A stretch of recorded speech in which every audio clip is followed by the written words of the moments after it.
It is very important to understand the environment of your balcony or terrace before you start planting.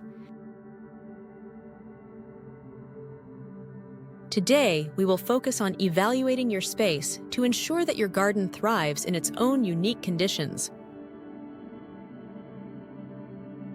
Let's start with one of the most important factors for plant growth: exposure to sunlight. Observe how the sunlight moves across your balcony during the day. Note areas in full sun, partial sun, and shade. This information is key when selecting the plants that will thrive in each spot. Areas that receive at least 6 hours of full sun a day are perfect for sun-loving plants such as herbs and many flowers.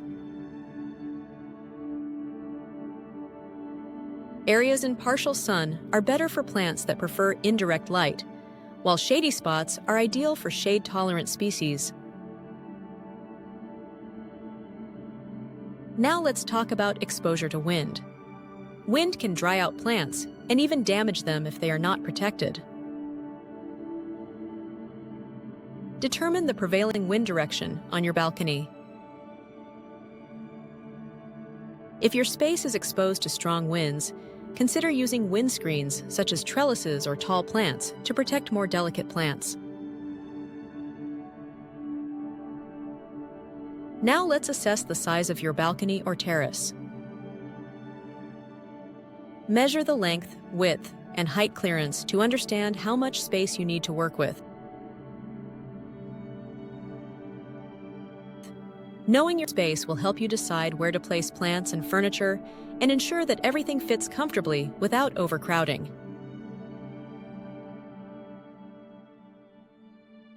Also, keep weight limits in mind. Use lightweight containers and materials to avoid overloading the structure. Finally, think about what is around your balcony.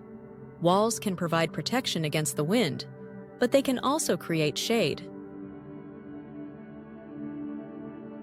Open sides provide more light but can expose your plants to the weather. I recommend keeping a garden diary to document your observations. Take photos or draw your balcony to record sunlight patterns, wind directions, and area dimensions. These will be invaluable when planning your garden layout. Understanding your space is the first step to a successful garden. If you take the time to thoroughly assess your surroundings, you will lay the foundation for a thriving green space. In our next lesson, we will dive into choosing the right plants for your unique conditions. See you then!